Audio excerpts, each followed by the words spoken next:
Sama-sama saya akan baca bagi setiap kita, yaitu suara gembala yang ditulis langsung oleh Kepala Sidang Gereja Diversion Nation, Ibu Pendeta dari Ibu Pariaji, untuk setiap kita pada minggu ini dengan tema yaitu menempuh kehidupan yang arif dan berpadanan dengan apa yang ada. Kalau pertama dulu pembukaan, Tuhan Yesus, Engkau yang berkata, apa gunanya seseorang memperoleh seluruh dunia tetapi kehilangan nyawanya?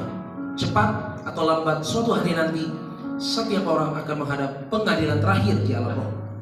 Itu sebabnya kami mau hidup untuk Tuhan dan senantiasa mencari kerajaan surga dan kebenarannya. Maka semua akan Tuhan tambahkan. Berkati semua jemaat Tiberias, siap ke surga, hidup di bumi seperti di surga, dalam nama Tuhan Yesus. Haleluya. Amin.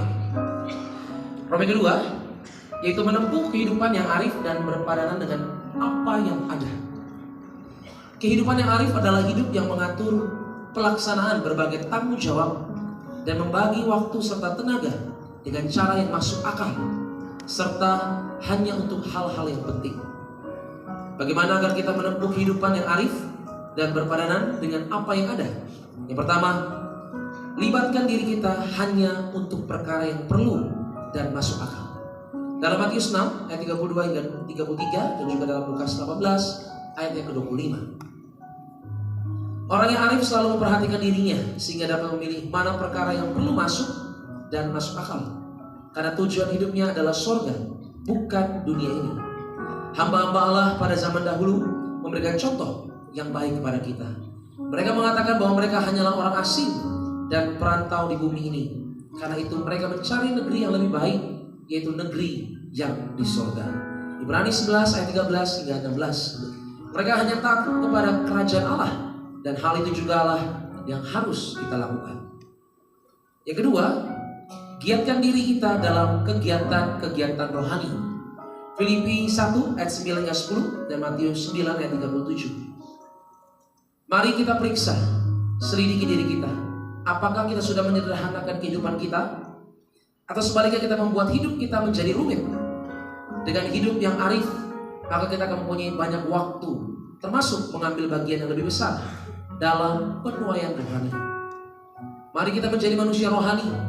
Manusia rohani adalah seorang yang memandang setiap perkara melalui mata iman. Isi hidup ini dengan hal-hal yang rohani sehingga kita mampu untuk melihat segalanya dari sudut pandangnya Allah. Yang ketiga, tidak menjadi manusia yang duniawi. 1 Korintus 2 ayat 11 dan ayat 14 hingga 15. Kita dengan mudah menjadi manusia duniawi dengan memusatkan hati kita pada harta dan materi. Firman Tuhan katakan akar dari segala kejahatan adalah cinta uang. Cinta akan uang dan perkara materi akan merusak hubungan kita dengan Allah. Carilah dahulu kerajaan Allah serta kebenarannya, sehingga hati, pikiran, perbuatan kita dipusatkan pada hal surgawi, bukan duniawi. Begitu? Tuhan Yesus, kami berdoa agar kami hidup sepenuhnya di dalam Engkau dan hidup dalam kekudusan, jadi pelaku daripada firman-Mu, hidup menyerahkan hati Engkau, tidak menekan hati Engkau dan tidak menekan hati sesama.